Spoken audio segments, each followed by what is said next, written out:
Good afternoon sa ating lahat, most especially to our grades 4, 5, and 6 learners.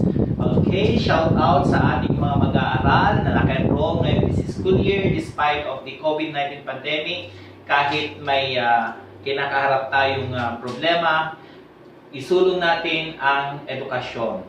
Handang isip, handang bukas. So, through modular instruction, matutulungan kayo ng aking Pulse of Whiting channel sa pamamagitan ng mga math lessons na aking i-upload. So, huwag kaligtaan sa mga hindi pa nakasubscribe, pindutin ang red na subscribe para lagi nyong makukuha ang mga informasyon na aking i-upload. So, our lesson this time is subtracting fractions from a mixed numbers with regrouping. So, before that, let's have a review first from our previous lessons. Subtracting fractions from without regrouping. Okay, so we have 2 and 3/4 minus 1 and 1/2. 2. We will get first the common denominator of 4 and 2, which is 4. 4, since they have the same, so you just copy 3, then proceed to 1/2. 4 divided by 2 is 2, times 1 is 2. So, copy the whole number. 3 minus 2 is 1. Copy the denominator. The answer is 2 and 1/4.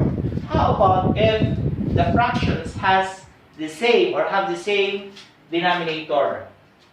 Let's take this. 3 and 4/5 minus 3/5. So, copy the whole number. And since they have the same denominator, proceed to subtraction with the numerator. 4 minus 3 is 1. Copy the denominator is 5. So the difference of 3/4 minus 3/5 is 3 and 1/5. How about 4 and 7/9 minus 1 and 2/9?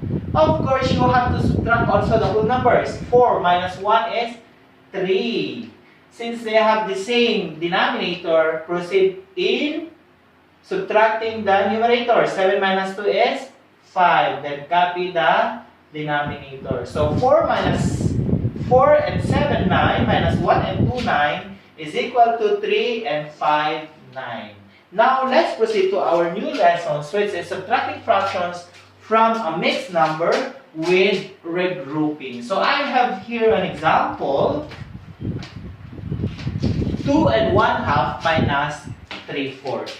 So first, you have to get first the common denominator of the 2. Okay, so you copy first the whole number.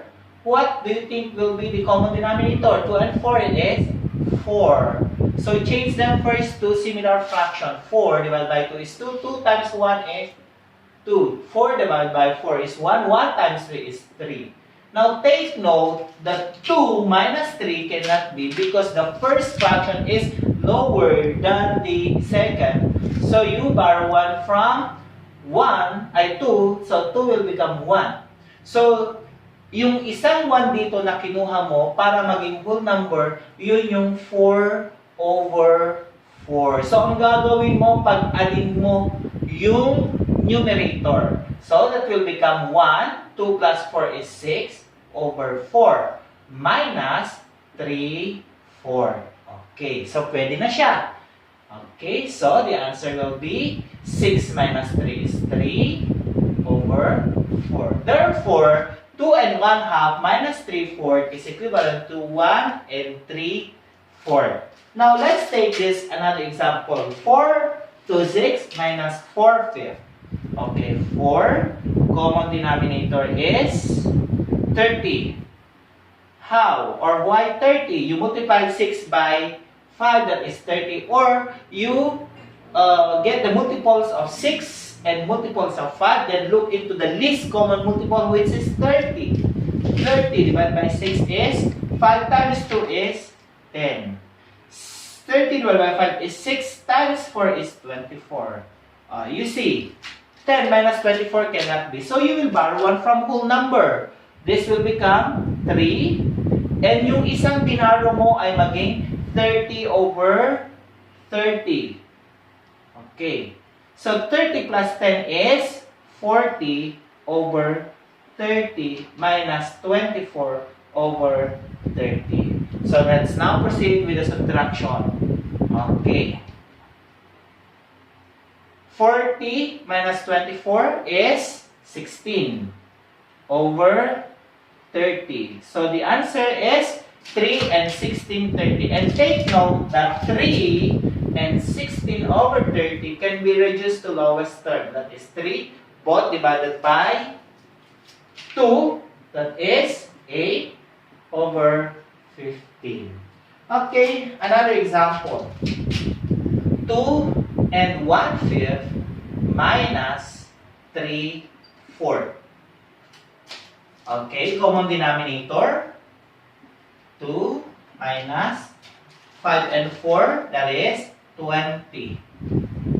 20 divided by 5 is 4 times 1 is 4. 20 divided by 4 is 5 times 3 is 15. Now, take note that you cannot subtract 4 minus 15. So, borrow 1 from 2, this will become 1, and this will become 24 over 20. So, 24 minus 15 is, okay, 24 minus 15 is 9, and the denominator is 20.